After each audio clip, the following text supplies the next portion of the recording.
This next story here is astonishing, guys. So, we all know that Fox News is totally audience captured. They bend over backwards to the whims of the far right base that likes to watch them. And we learned this in the Dominion lawsuit with all the secret text messages that were revealed. We learned that they knew that the election wasn't stolen, but they didn't care. They had to feed the slop to the audience that the audience wanted to hear. Again, this was proven in no uncertain terms. Tucker Carlson was calling Trump a demonic force behind the scenes. He was calling Sidney Powell a total liar. But then they would all go on air, whether it's Hannity, Tucker, Laura Ingraham, and they would play footsie with all the insane conspiracy theories. But there's another aspect to this, which is the Republican politicians are terrified of Fox News.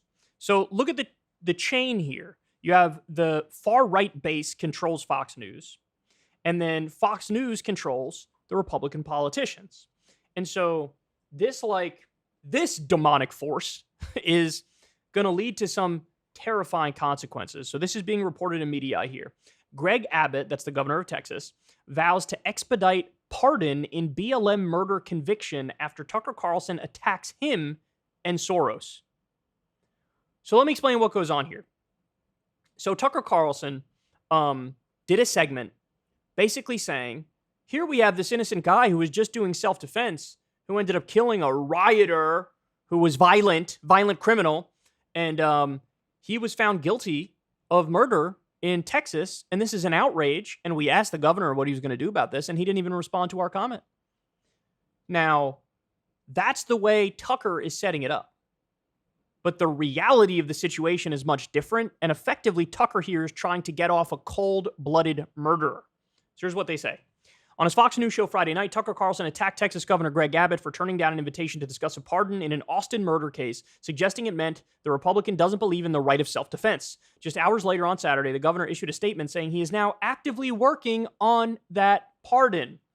A clip of Carlson's remarks went viral on the right Friday evening and into Saturday morning, in which he discussed the murder conviction of a former Army officer in the fatal shooting of a Black Lives Matter protester in 2020. Carlson said it was an obvious case of self-defense on the part then Uber driver Daniel Perry, and that the lead detective in the case and the Austin police concluded it was a justified shooting.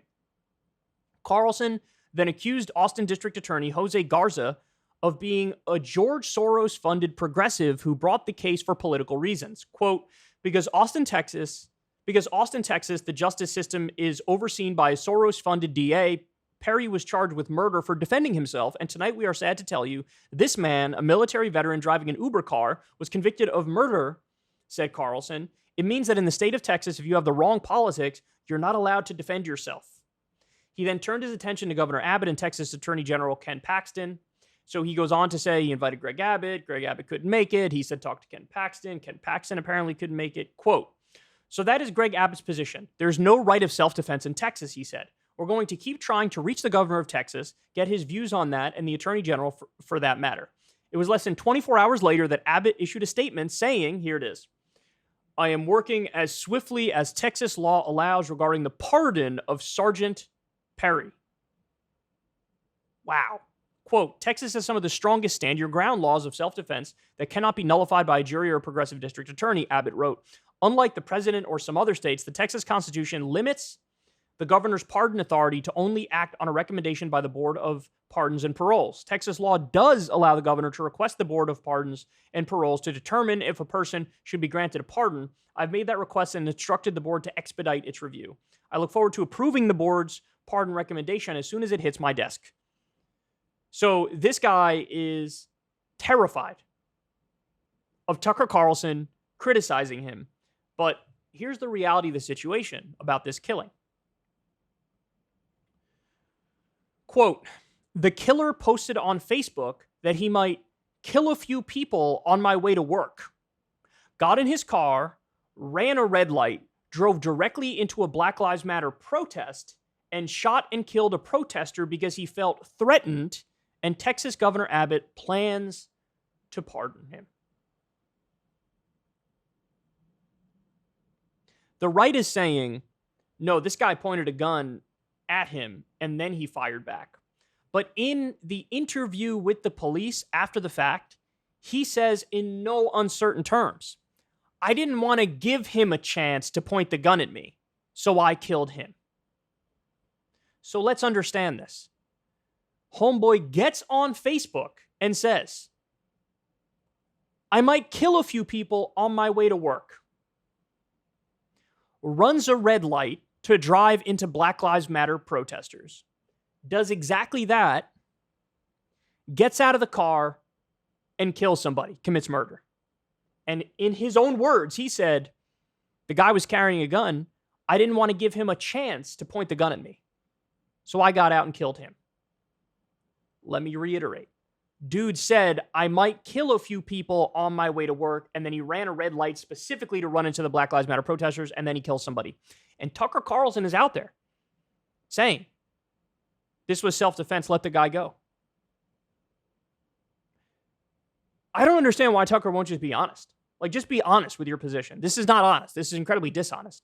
Come out and tell the truth. There was a scandal that broke not that long ago about how one of the top writers for Tucker was very active on Nazi forums online. Just out and out white nationalists. And the guy bragged about feeding Tucker Carlson white nationalist talking points that he delivers to his audience, which is the biggest audience in cable news. I'm sure there's a current situation still ongoing there with whoever's his head writer or whatever is active on those forums, has those political leanings, out and out white nationalist. So why be Weasley about it, Tucker? Just come out and tell the truth. Just be like, I know all the facts of the situation, and I don't care. I'm still on this guy's side. I know he said I want to kill people on Facebook right before he killed people. I know he ran a red light to run over Black Lives Matter protesters. I know he said they didn't even point the gun at me, but I'm still in favor of him getting off.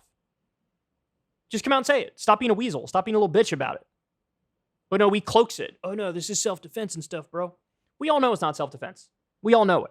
And you're too chicken shit to state the obvious, which is that this is basically racial terrorism and you support it. As long as it's on the pro-white side of it. See, the difference is, everybody I know on the left, when you see some sort of actual crime being committed in the name of something that's supposed to be justice, we go, no, I don't agree. I don't agree with you burning down a diner because an innocent person was killed by a cop, because the diner owner had nothing to do with that person being killed. I can oppose offensive and illegal violence across the board, whereas Tucker apparently cannot. Tucker apparently is pro-racial terrorism as long as it's against minorities. So, look, all I'm saying is, you want to make this argument? Go right ahead. But just don't play hide the ball with it. Tell people what you really believe. But imagine terrifying the governor of Texas into being subservient to you. How pathetic is that for Governor Greg Abbott?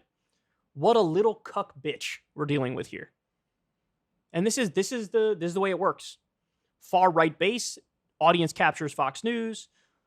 Fox News controls the Republican politicians. We have a vicious cycle where the leaders, the elites in the Republican Party, are the most extreme people you could ever imagine. That's why I'm sure there was plenty of them that actually believed in QAnon that were in there, right? Marjorie Taylor Greene was open about the fact that she believed QAnon. There are consequences to all this stuff, man. This is absolutely devastating. If you want to see me and Crystal Ball interview legends like Noam Chomsky, Cornel West, and more, subscribe to Crystal, Kyle, and Friends on Substack.